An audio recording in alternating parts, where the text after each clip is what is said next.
Manana ny heviny ihany koa mandidina ny asa sy ny fanendraina ny Premier ministre vaovao ny pasteur Mayol izay pitarika ny fiangonana Apokalipsy ho azy indray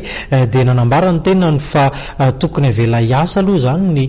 Premier ministre vaovao vao mitondra tsikera ny rehetra misy ny sasany mantso izy no manao tsikera be fahatany ary everiny fa ampisavorivory ny firenena ny fanaovana izany raha mbola tsy miasa akory ary ny Premier ministre fanazavana.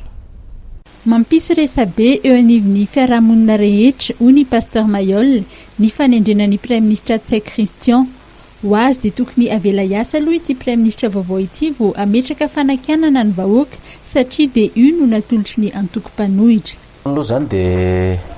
miaraba ny andriamatoa Premier ministre Tsay Christian zany amin'ny izao andraikitra lehibe ny antsoroany zao mitondra ny firenena zany mity fifidianana zay miandry antsika ty zany. Ny tena marina moa zany dia hoe natolotry ny antoko mapara fa ny mbola tena marina ihany koa dia natolotry ny communauté internationale ihany koa izy zany. Za zany tsy dia mba hiady hevitra amin'ny hoe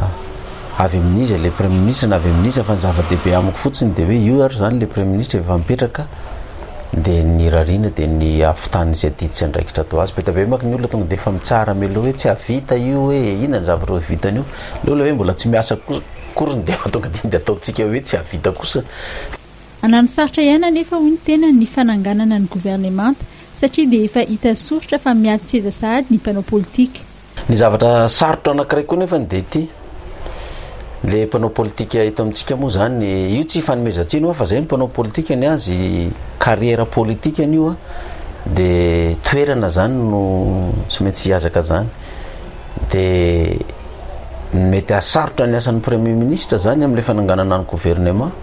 dia ny mpanao politika atsika reto zay efa miady toerana azahady zany tena tsisy tahotra sienatra tsony izy fa dia tena ady toerana dia ady toerana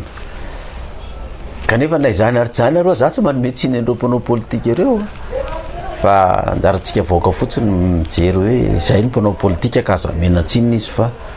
raha io fiadiana toerana misy io zany ny fahitako azy